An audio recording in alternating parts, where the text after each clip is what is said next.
Kamusta mga boss? Welcome sa aking munting channel, ang Kanta Kwento.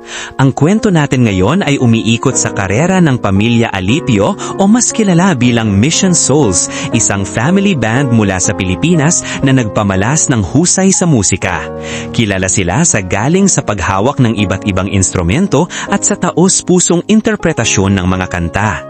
Bagamat hindi pa sila nasa rurok ng kanilang tagumpay, marami sa atin ang inaabangan ang mas maliwanag at matagumpay na karera para sa kanila.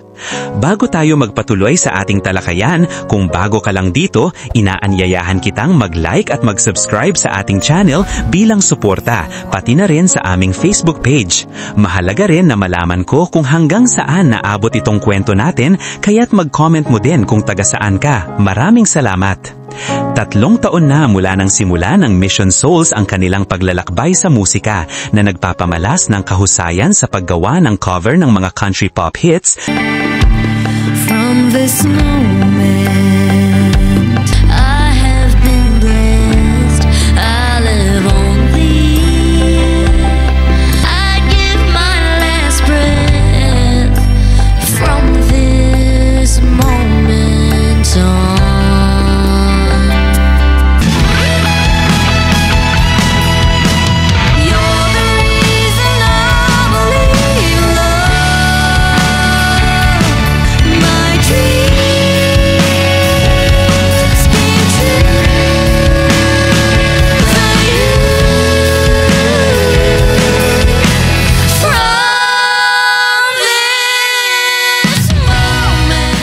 Mga hindi birong tugtugin mula sa 70s at 80s rock,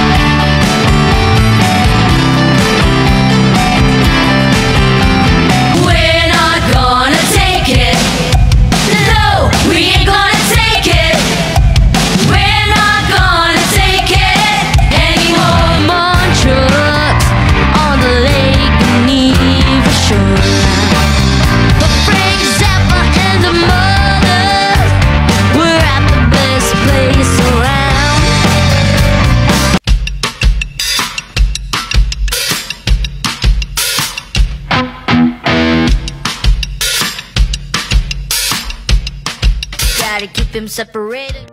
At maging sa mga pamaskong awitin. Ganito kahigpit ang kompetisyon sa musika dito sa Pilipinas, kaya't hindi gaanong kadali ang makuha ang atensyon ng lokal na tagapakinig. Sa ngayon, parang mga 70% ng kanilang taga-suporta ay mula sa ibang bansa, bagay na aking napansin mula sa mga search engine. Mukhang higit na naa-appreciate ng mga banyaga ang talento ng ating minamahal na family band.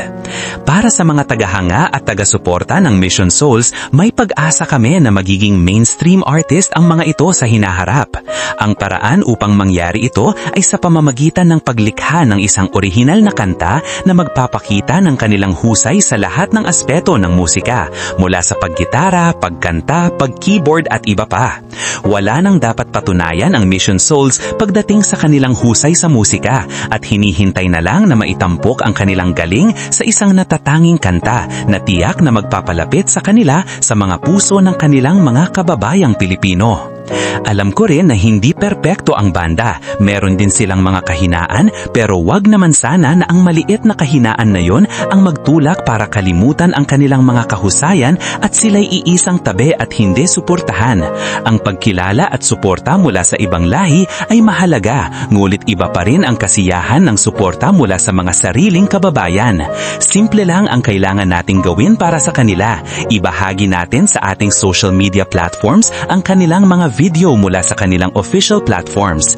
Ang maliit na hakbang na ito ay napakalaking bagay na para sa ating paboritong banda. Sa pagtatapos ng kwento natin na ito, may mga tanong ang iiwan sa inyo. Ikaw ba, kakwento? Pilipino ka ba o banyaga? Sapat na ba ang estado ng mission soul sa inyo ngayon o may nararapat pa silang mas mataas na antas na dapat marating? Muli, kung bago ka lang dito, hihingin ko ang iyong like at subscribe bilang suporta sa ating channel at sa ating Facebook page. Sabihin mo rin kung taga saan ka para malaman ko kung hanggang saan naabot ng kwento natin ito. Maraming salamat! If you want to change the world, go home and love your family.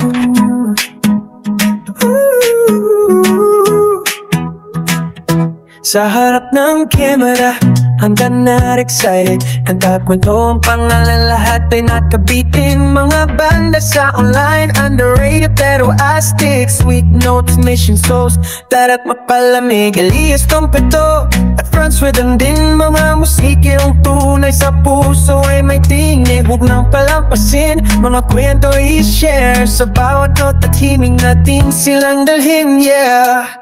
Kanta kwento, sabay-sabay tayong makinig. Mga awit ang puso, tanghin ang kanilang himig. Mga talentadong Pilipino, sikat na di kilala. Sa kanta kwento, sama-sama tayong sumayaw.